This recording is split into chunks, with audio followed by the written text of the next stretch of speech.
toute la semaine, c'est Anne Co du restaurant Cookie à Nancy qui cuisine pour nous. On s'occupe de la première recette de cette semaine. Alors, qu'est-ce que tu as prévu pour nous? Je vous réserve une petite surprise qu'on fait pour le Nouvel An vietnamien, c'était il n'y a pas longtemps. Ouais. Un gâteau, on va dire, une préparation à base de riz, de soja jaune et de cochon de ferme, enfermé dans une feuille de bananier en hommage aux anciens. Ok. Mais ça s'appelle comment? Beng Chung. Beng Chung, ok. Ah, tu prononces bien. C'est vrai. Et ça ressemble à quoi? Eh ben, ça ressemble à ça. D'accord. Donc, tu en as préparé un d'avance. Un d'avance parce qu'il y a beaucoup de cuisson. Je te propose de le sortir. Ouais.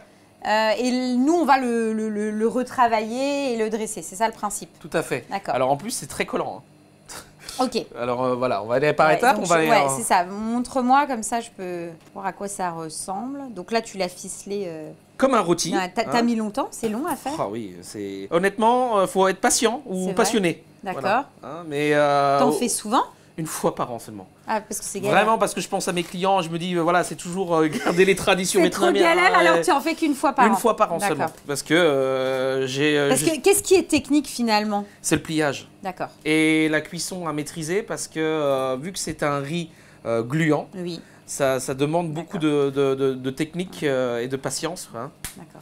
Donc soit on est audacieux, soit on peut te le commander. C'est voilà. possible ça? Non mais sincèrement. Oui, okay. Mais honnêtement, c'est vrai, il vaut mieux avoir le produit final comme ça. Ouais. Ah bah oui, c'est plus pratique, ça c'est sûr. Donc là, c'est la fameuse feuille de bananier, voilà, et ce fameux pliage qui est un peu complexe. Voilà, donc là il est en forme de rôti, ça s'appelle banh tet, durant toute l'année. Et au moment du Nouvel An vietnamien, il est rectangulaire et il s'appelle banh chung. D'accord. Un peu dans l'esprit d'un pitivier, c'est sucré.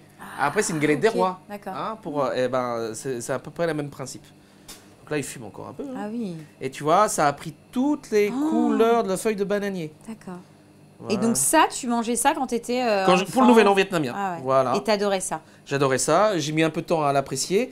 Et au niveau de la cuisson, donc bon, tu l'as cuit pendant combien de temps Celui-là, il a cuit presque 16 heures. Ah d'accord. En immersion avec beaucoup d'eau. Et ça, c'est le riz en fait? Oui, c'est le riz. Ah oui. Et toi, la particularité de mettre des feuilles de bananier, c'est que ça vraiment, ça englobe le produit. Voilà. Oh, ça donne trop envie, j'ai trop envie de goûter. Donc voilà, jusqu'à là, tu as une préparation qui est mou. Ouais. Nous, l'idée, c'est de le rendre encore plus croustillant. Alors, il fume encore. On va le trancher et on va aller le poêler. Ok. Donc là, on passe à la phase découpe. Hein. Tout à fait. Donc c'est un petit peu sensible. C'est la phase délicate. Ouais. Mais voilà. Ah ouais, super. Ok. Donc on a des strates comme ça. Voilà. C'est trop beau. Hein. On va se faire 2 beaux cubes comme ça et on va leur poêler en 2. Oh. Et puis on va l'emmener. On va l'emmener en cuisson. D'accord. Voilà. Donc là, tu as le riz. Voilà. Le soja jaune. D'accord. Et le cochon au milieu. Tu sais, le soja, il est comme ça. Ça ressemble à des lentilles de corail en fait. Ouais, voilà. c'est ça. Et donc là, on le passe en cuisson. Donc là, tu as mis un petit peu de matière grasse, donc de l'huile. De l'huile. Et là, je vais mettre un petit peu de beurre. D'accord. Juste après, quand ça va commencer à... Pour vraiment après... Ouais, et là, tu veux vraiment le saisir pour qu'il croûte en fait. Exactement. Et vu que je suis quand même franco-vietnamien, hein, j'aime bien le beurre aussi. Voilà. C'est la petite touche Lorraine. Voilà. Donc là, hop. Donc tu le mets dans ta poêle. Vous savez comme ça colle. Ah oui, c'est... Donc je trouve plus facile de le faire tiède. Enfin, il a cuit déjà une première fois et on le remet en température, comme ça il est plus maniable. Tu vois, il fume encore. Hein. Ouais. Donc là, on va terminer la cuisson pour vraiment qu'il soit bien caramélisé. On va le nourrir au beurre. Oui. Et ensuite, tu rajouteras le côté crispy. Voilà. Donc avec ça, c'est quoi ça exactement? Donc c'est une poitrine de cochon qui vient de la ferme des Grives. D'accord. On n'est pas loin d'ici, hein, on est dans le 54. Il a été cuit en 2 cuissons, en basse température. Et là, on va le retirer, tu vois, même strier, tu vois, pour que la peau soit bien. Et l'idée, c'est de le laquer. Ok. Et de le poser au-dessus après. Voilà, pour en faire un vrai plat. Voilà. Okay. Ça va être juste magnifique. Donc on s'occupe des 2 phases de cuisson, du laquage, on dresse et on goûte.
Parfait pour le petit-déj. Ouais.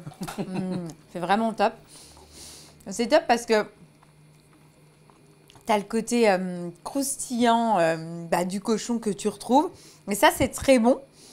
C'est assez surprenant, c'est-à-dire que tu as le riz qui est gluant. C'est ça. Et c'est quelque chose que j'ai jamais mangé. C'est l'idée. Cette forme-là, et en plus, tu as le côté croustillant quand tu croques dedans. C'est très surprenant. Et pour le coup, c'est très original. Ça change de tout ce qu'on peut manger. Exactement. L'idée, c'est c'est quand même ramener les produits ancestraux. Parce que ça, c'est millénaire. Hein. Mais de le dresser d'une manière plus contemporaine. Ouais, voilà. Non, c'est top. Franchement, c'est une belle découverte. Merci Donc beaucoup. Voilà, je vous recommande, en tout cas, soit de commander, soit de vous lancer un défi. C'est un petit peu long. Et m'envoyer les photos. Voilà, mais c'est très, très sympa. Prochaine recette, ça sera quoi? On va travailler le poulpe. Le poulpe de mes voyages. Et on va le faire version thaïlandaise.